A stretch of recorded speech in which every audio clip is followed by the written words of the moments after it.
Hello. What's up, guys? You're watching the Quest. I'm your host, Robert Dylan Vasquez. Hello. What's up, guys? You're watching The Quest, and I'm your host, Robert Dylan Vasquez, and I approve that message.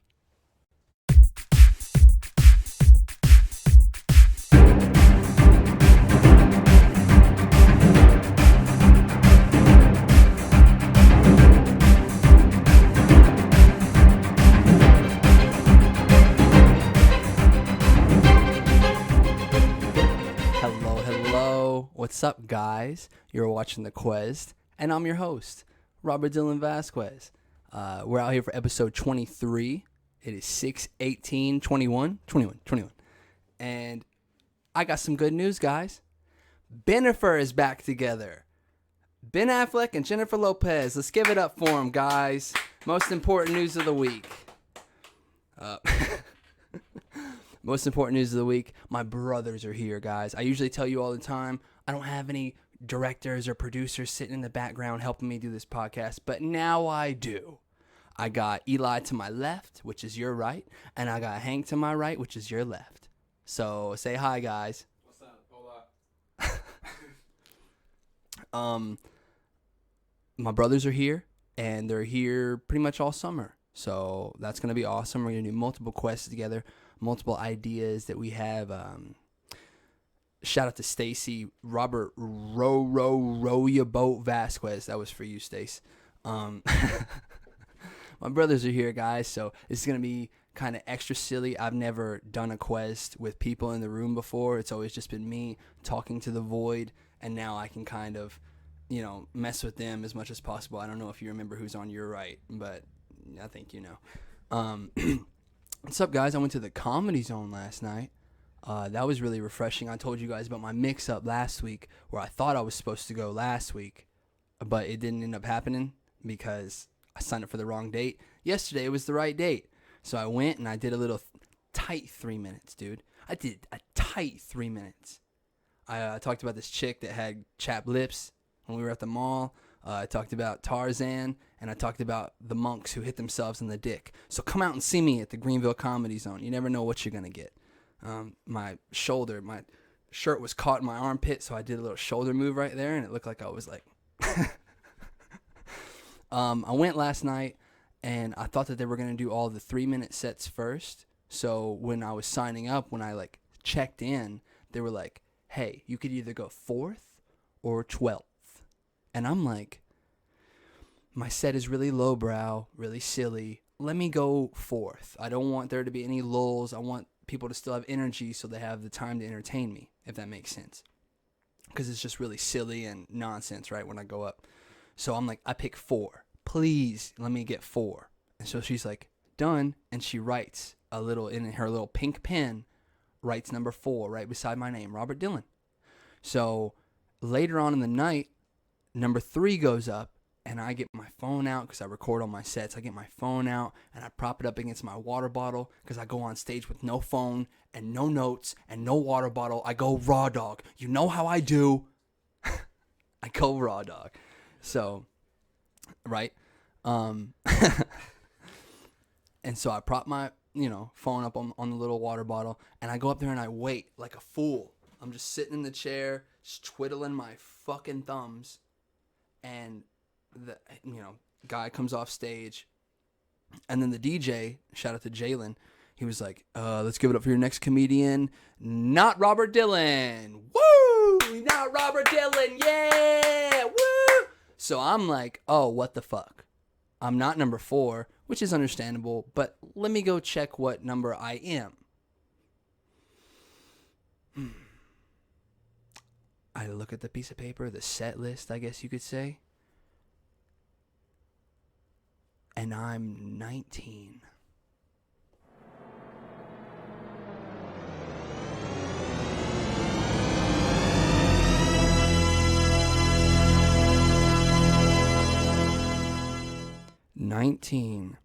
Of 26 comics. There's going to be nobody in the crowd. They're all going to leave. Dude, 15 comics? 16 comics is too many. like ahead of me, because that's 5 minutes each. 15 times 5. Quick math, boys. 15 times 5? Yep. 75 minutes of watching moderately all right stand-up. Did you guys have fun? Yeah, it was a good time. Yeah, whatever. We'll hold that. Did you have fun? I did. It was all right. I did all right. We stayed the whole time, and I did all right.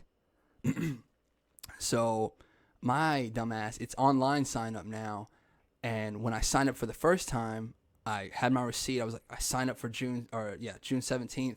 I'm ready to go. I didn't see July and August's sign-ups. So I'm not going back on stage until the 29th of July because Robert doesn't pay attention. Vasquez. Woo!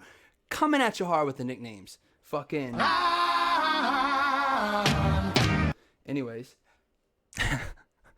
It was my first time performing in front of my brothers. And I was really nervous until we got there. I don't know what happened. It was really cold in here. We were just writing all day, just chilling, and I picked him from the airport. I picked him up from the airport at like 9, and we just came home and chilled. Eli took a nap, but me and Hank are just steady, like going over the set, and I was really nervous, like sweating a lot, and then I put a hoodie on because if I go from cold to hot, like if I start to get really nervous and I sweat, I'm gonna have to shit. It happens every time. I've told you guys before in the past. I can't go from extreme hot to extreme cold, or extreme cold to extreme hot. Like if I go see a matinee movie during the day, and then I come outside and the sun is blazing from where it had been cold in the movie theater, and then I go outside to the heat and it's just beaming down on me, I'll have to shit instantly. I got to turn around and I got to go back in.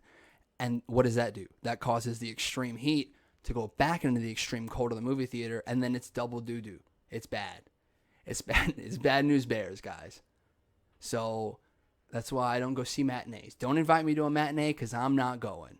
Because they make it really cold in there. And if you're going to invite me to a matinee, don't do it in the summer. That's all I'm saying.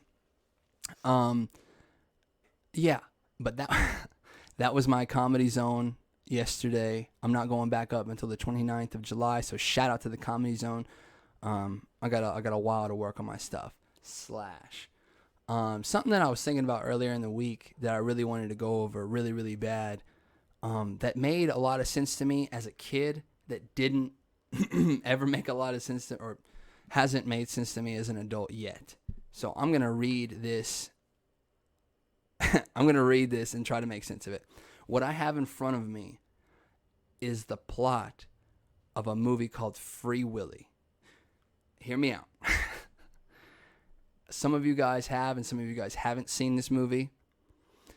I'm about to read you the plot, and then we're going to make sense of it. That's all we're going to do real quick. So bear with me. Or fast forward. Don't care. Okay. When maladjusted, hey, use a shorter word. When maladjusted orphan Jesse vandalizes a theme park, he is placed with foster parents. And so he's placed with foster parents. So did he have parents before? And they're like, you don't deserve real parents. We're just gonna give you foster parents.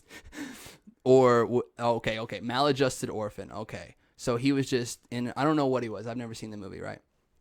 So maladjusted orphan Jesse, he vandalizes the theme park, and then he's placed with foster parents and must work at the park to make amends. Like, hey, you're about to fucking work off all this damage that you did. I think he was like a graffiti artist or something. I'm not sure. He TP'd the fucking turtles and they couldn't get it off, and they fucking. Okay, there he meets Willie, a young orca who has been separated from his family. So that, whale hunting, poaching, I don't know. It's a thing out there. And they catch him as a baby and they bring him to this theme park where they fucking make him do all these kinds of tricks and shit. Orca, orphan, sounds the same. Ideally, they're both orphans. Yeah. And so, sensing kinship, they form a bond, and with the help of the kindly whale trainer Ray Lindley, develop a routine of tricks. So, like, in the trailer, she's like, "You really like him, huh?" And he's like, "Yeah."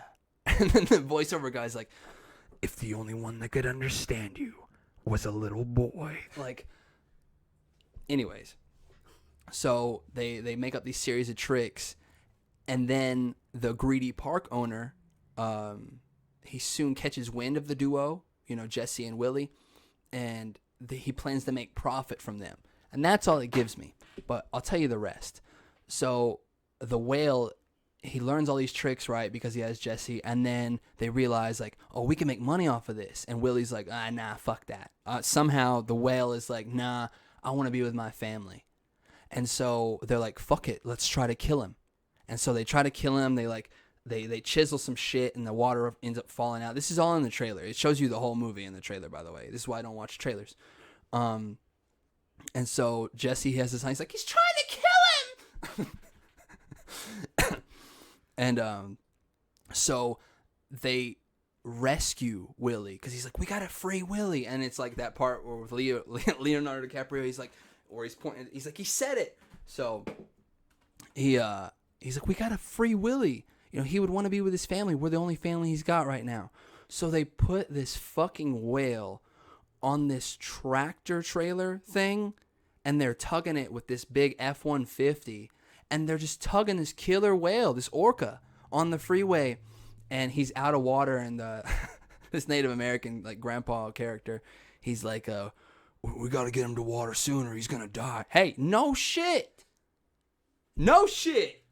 Anyways, and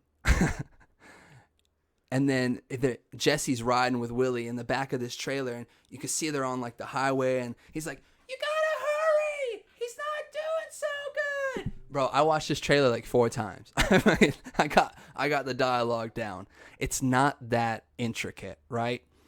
And so they find, like, they're backing up this truck and trailer with the whale on it into the river, and there's this rock barrier where it's just like, I don't know, it's supposed to keep all of, like, the game fish, the ones that they release, and it's supposed to keep all the fish in.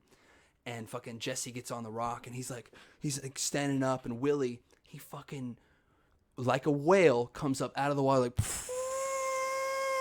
and jumps over this, like, rock bridge wall, and that's the cover of it. And Jesse's like, yeah, Willie! Like, he's just like, go! And fucking this whale, like, horse hops this rock, like, bridge. I don't know what to call it. And that's the movie, dude. They made like 4 of those. It's at Walmart. They made like 4. And it's at Walmart in the single DVD, and it has all 4 of them. And it's like, buy this 4-pack feature film. Like, okay, Free Willy 1. Okay. Fool me once. Shame on you. Free Willy 2? Dude, I don't even know what the second one was called. Revenge of the Willy? No. I'm about to type it in. Free Willy 2? 3 was the rescue. The 3 was the rescue because I remember that being in the... 4 was in 2010, Escape from Pirates Cove. Escape from Pirates No way, dude.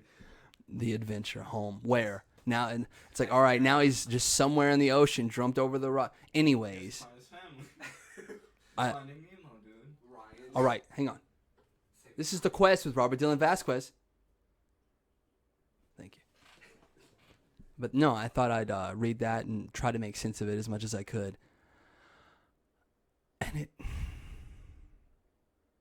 without seeing the movie, but seeing the movie, like, I'm telling you, I'll put the trailer link in the bio down here, and you got to check this out. It's basically watching the whole movie in 146 seconds. Going on to the imprint of the week. If you and your brothers were a pro wrestling faction, what would your name be, gimmick, and your tag team trio finishing move be? Okay, so we figured this out moderately quick. We're going to be the Jesters or the Juggalos, whichever ones. We're just going to be a menace. We're going to like spoil matches, backstage gimmicks, all that stuff. Like, it's like DX, but on like cocaine.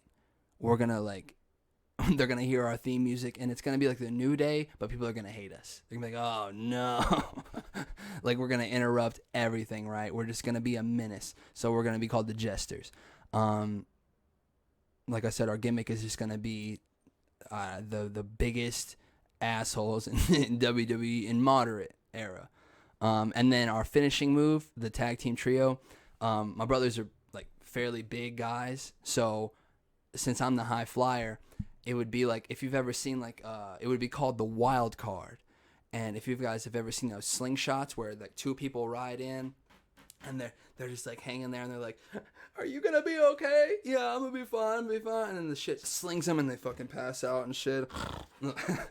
So it would be like that. They would be on either side of me, and I would be like crouched down with my arms, and they would be holding my wrists, right? I would crouch down, and the opponent would be like laid down, and they would lift me up. Like both of them would simultaneously lift me up and launch me, and I would like launch in the air and probably do like some kind of like gainer or flip or something. But they would launch me up, and then I would splash down on my opponent. Boom, get out of here. And that's the imprint of the week. Killed it. The Jesters, look out for the Jesters because they're gonna fuck the whole night up. Can't be stopped. And then look out for that wild card. Boom. Slash. On to the question. Shout out to Miranda for the question. If you could obtain one talent, what would it be? Dude, I mean. Oh, Jesus. Oh, Jesus. Oh, God. Oh, God.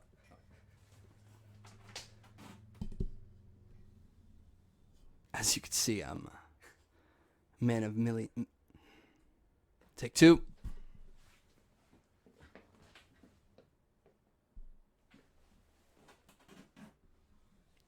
As you can see, I'm a man of many talents. Nailed it! Fuck yeah! All right. I would be a trapeze artist. Ever since I saw Batman Forever in the earth, I saw it in the late 90s because I was like 4. But Batman Forever, since that, I've always wanted to be a trapeze artist. Like the Flying Graysons, no net. If you guys don't know what a trapeze artist is, it's the guys that walk on the wire. It's the guys that, do the loops with the fucking swings, and they put the chalk. It's a bunch of this and fucking wrist wraps and tights, leotards or whatever they're called, unitards. But yeah, that's what I've always wanted to do. I've always wanted to work at a circus. I didn't like face paint, so I wanted to be a clown, but I didn't like face paint, so that was out of the question. Whipping lions, I don't want to be a lion tamer.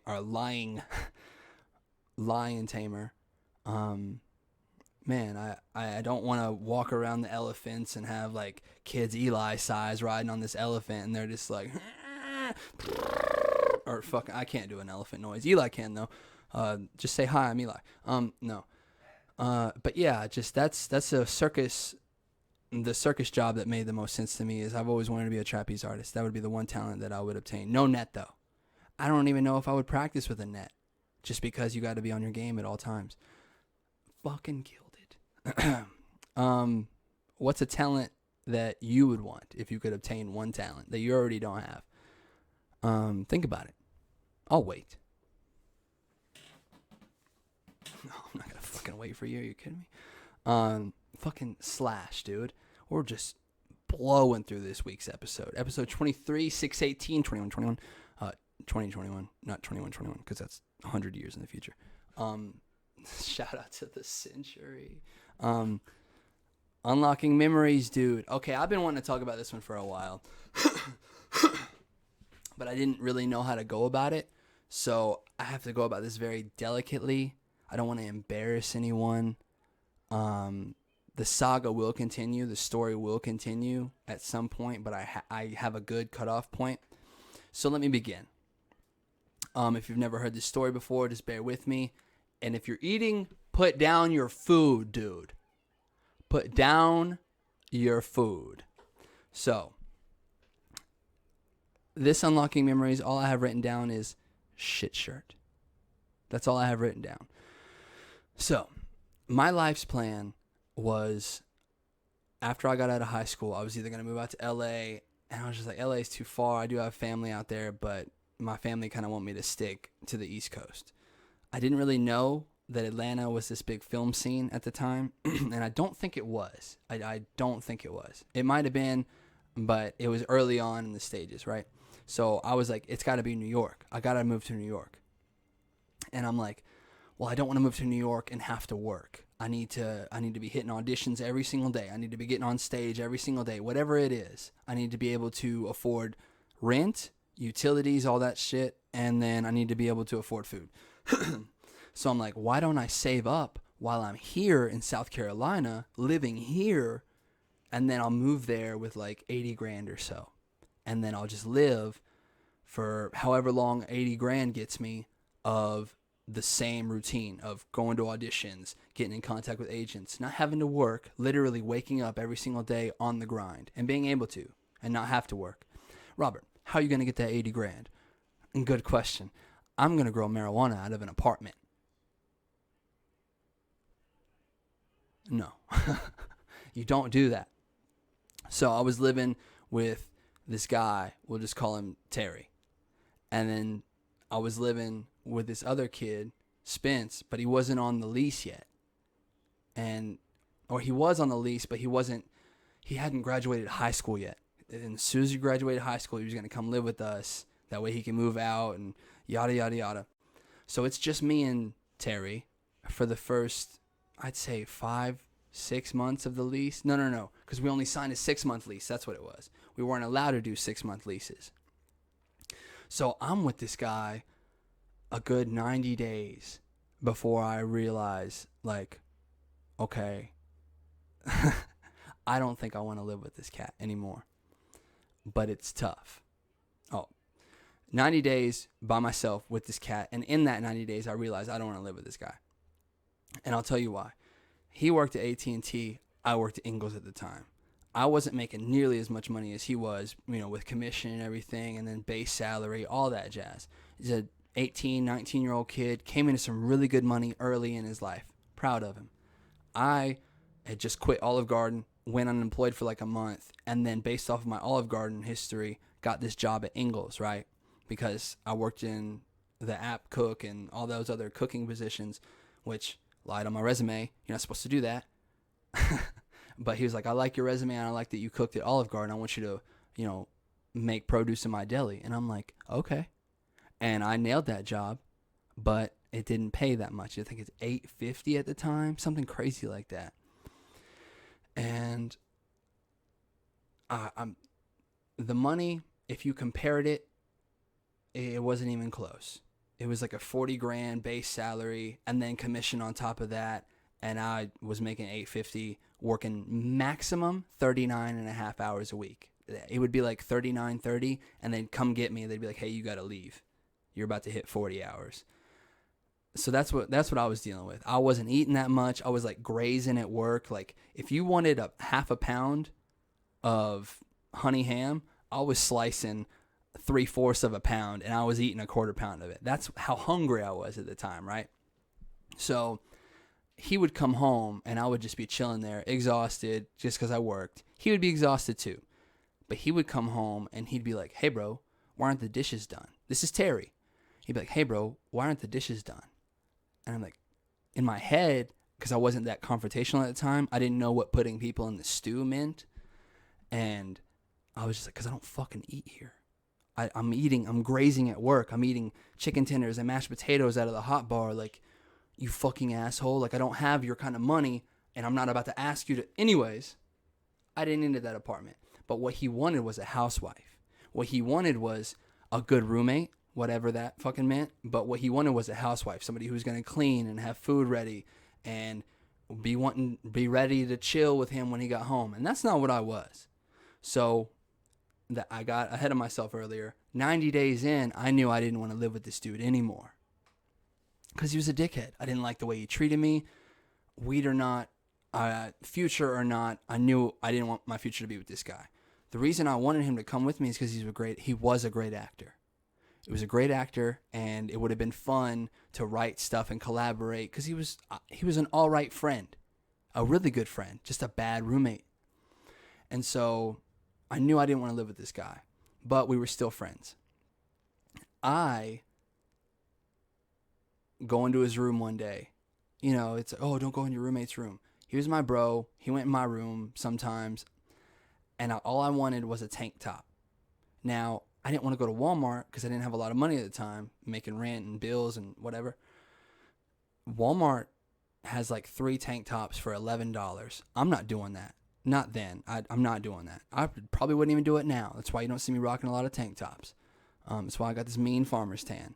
But but the point is, I'm going to go get a tank top from my bro because I know he wears them because he wears them around the house and he wears them under his business shirts at AT&T. I know he's got tank tops. So I go in his room and I look on the top of his dresser. There's an unopened pack of tank tops. And I'm like, well, I don't want to do that. Like, that's definitely his. I don't want to open these and be like, hey, bro. So I'm going to just get one off the floor and I'm going to wash it, dry it in, or wash it in whatever. It's going to shrink kind of water, whatever temperature that happens in. I'm not a scientist. And then it'll be mine. So I lift up this tank top by the shoulders, by the shoulder straps or whatever. And I lift it up and it's gray. It's like really dark gray. And right here on the shirt was crushed together, like stuck together with fecal matter. Like shit. Like brown, like shirt was stuck together, right? Fucking. This is what dreams are made of. That's who I'm living with. We were bros. He was a dick. I gave him the benefit of the doubt. He didn't have a lot of girls over, but he did have 1 or 2. And I'm like, okay, maybe he was like anal blasting her and she fudged back on him. Stuff happens. Yeah, I know. Stuff happens, right? So I gave him the benefit of the doubt. I told you, I didn't really like living with the guy. So he tells me like 4 months in that he's going to get DirecTV. Like, hey, bro, you know, I work at AT&T and they're partnering up with DirecTV and it's a really good deal and the price is, I'm going to get DirecTV. And I'm like, no. Because in October, me and Spence are going to renew the lease without you and we're going to bring in Taylor and we're going to do the dream and we're leaving your ass behind. But I couldn't say that yet because legally you have to give him 30 days notice. You have to give him 30 days notice to move out. I'm not going to wait. We had to sign the new lease October 25th, the day I got fired from Ingles. Shout out to Mike Burke. That's his birthday. And so we were going to sign it October 25th. This is in like August. This is in like late July, early August. He tells me, I'm going to get DirecTV. I'm like, no, brother, don't do that. And I was like, I don't think it's a good idea, but I can't tell him why it's not a good idea. It's because I don't want to fucking live with you. But I wasn't confrontational, and I didn't want that 30 days. I didn't want it to be awkward for those 30 days, but I knew it would be. I knew it in my heart's heart that it would be so awkward for those 30 days. So I knew I didn't want to extend that anymore. If I'm going to feel that way, it's only going to be for the minimum amount of time or the maximum amount of time that I could possibly feel that way. And so he tells me, it doesn't matter. I'm getting cable, I'm getting DirecTV, I'm getting the master box in my room, and I'm getting a guest box out in the living room. Okay, bro, fine. I just didn't want you to have to go through all that trouble of canceling it. But I didn't say that. I just, okay, bro, that's cool with me. Ding. And so I'm like, all right, well, if the DirecTV guy is coming into his room, he's going to clean up. Because I don't know if I told you guys the reaction that I had when I saw this shirt. I was like, ah! It was, and I got it confirmed by Spence and Taylor that it was in fact shit. I had to mentally prepare them, like, I don't think you guys are ready for this. And they're like, no, we're ready. I'm like, and then I showed them and they were like, hey, I wasn't ready for that. So shout out to them. And so I knew the DirecTV guy was going to go into his room. And I was like, okay, he's going to throw it away. He's going to whatever. This is the wrong part. This is where I should have just went to bed and I should have just let it ride out and then ended up going with the rest of the story. But no. Robert had to be nosy. Robert had to know. Robert had to dig deep. No, I didn't actually. I went into his room and I was like, I bet he just moved everything into his closet. I bet he cleaned up exactly how I would if I knew somebody was coming in my room, just like when my parents would tell me to clean my room and I'd be like, okay, shove everything under the fucking bed, shove everything in the closet, boom, everything's off the floor. What do you got to say now? So I knew he would clean exactly how I would. So I fuck this side. I go in immediately, because I ended up living in this room when we renewed the lease. I went into the closet, and it didn't have a door. It was just a threshold, and it was just a cardboard box, and it was like, it wasn't closed, but these like 2 of the 4 flaps were closed. I opened it up, and sitting on top is the gray shit shirt tank top. And when he said he was getting DirecTV versus, or until the point where he got DirecTV, it had been like 3 weeks to a month. And that's where I drew the line. I told you I gave him the benefit of the doubt. No pun intended. Shit happens. But holding it in your room, holding it hostage in your room for 3 weeks to a month, you gotta go, Bubba. I can't live with that. For sure I can't live with that. So I told him September 25th. Me and Spencer told him. I was shaking real bad, and he was like, are you all right, bro? Not Spencer, Terry. He's like, are you all right, bro? I'm like, yeah, man. I'm just, at that time, I wasn't comfortable being confrontational at all. At all, dude. So I'm shaking like a bitch, and I don't know how to tell this guy that I don't want to live with him anymore, and I have to give him the notice today. I have to do it today. And so I tell him, I'm like, hey, bro, we're renewing the lease October 25th. And he's like, yeah, I know. And I'm like, we are renewing the lease October 25th. And I just remember him putting 2 and 2 together. I know that's hard for you, Eli, but he put 2 and 2 together, and he was like, oh, what? So you guys don't want to be friends anymore? And I'm like, no. I know you would take it like that. You're not a compatible roommate. I can't live with you anymore. And so he was really, really butthurt about it, and gave me like, I think, a 24-hour notice that the power was going to be shut off or something. And we ended up overcoming that speed bump. But he thought I was dicking him by giving him 30 days notice. So he dicked me even harder and was like, oh, just so you know, the power's getting shut off tomorrow. My mom didn't even want me to warn you. I'm like, well, fuck you and your mom, you shit shirt having mother. I didn't even bring that up when I told him I didn't want to live with him anymore. I didn't even bring it up. In fact, he moved out and lived his life. I don't know where he is, and I haven't seen him since he moved out. I never asked him about the shit shirt. And that shit's been on my mind. I don't know how to find him. I don't want to find him. And I never really, people ask me all the time, like, did you ever ask him why? No, I don't think I want to know. This dude, he would sweat so bad. And he would buy cotton sheets.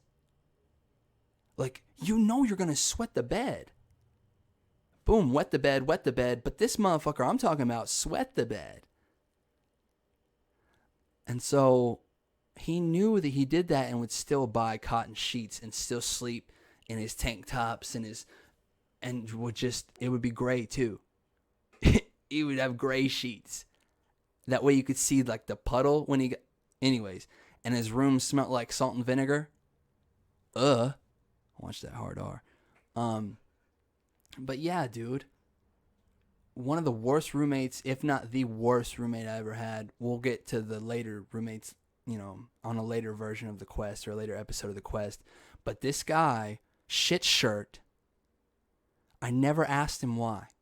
And hopefully somebody overhears this episode and is like, oh, you're talking about Terry, blah, blah, blah. Let me ask him about the shit shirt. By all means, go ahead. And then leave the comment.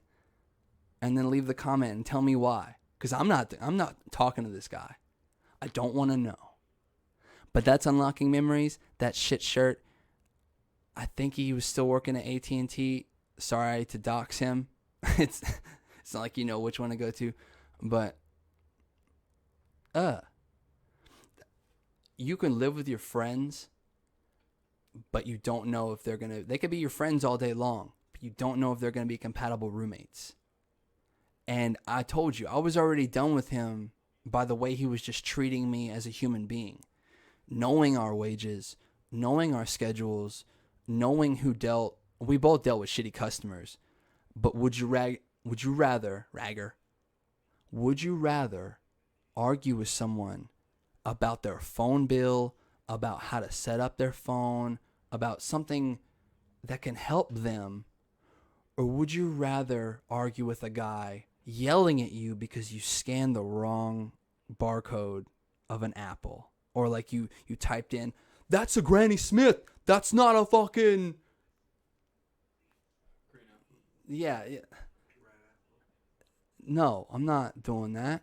That's the kind of life I was living at the time. I hated my job. I actually liked Ingalls a lot, but it didn't pay enough. Making part-time money, and he knew that. And I was scraping up money for rent, and just I had this dream that I wanted to accomplish so bad, and he had the money to make it happen. And that's how I knew that like chasing money was just wrong. But I ended up still going through with the plan, just without him. And that's going to be on another episode of the Quest. We'll cut it off at Spencer moved in, little Spence moved in, and then we moved Taylor in, and we picked up the lease where me and Terry had left off. And that's where I'll leave it. We kicked out Shit Shirt, got him the fuck out of here, and haven't seen him since. I bet he still has it, though. I bet he still has it. You think he wears it? I mean, I know he's got a... Dude, I bet he's had more since then. Dog, it probably stands up by itself. Anyways. Like and subscribe or be a cum sock. Like and subscribe or be a cum sock. Fuck you, Eli. Yeah, fuck you, Eli. Dude, my brothers are here. Shout out to them. Shout out to all the Questers out there. We'll be back next week for episode 24 like we always are. Dude, we're out here on a Friday night with the goof troop, dude. Yeah. And this has been the Quest with your host, Robert Dylan Vasquez, dude. See you later.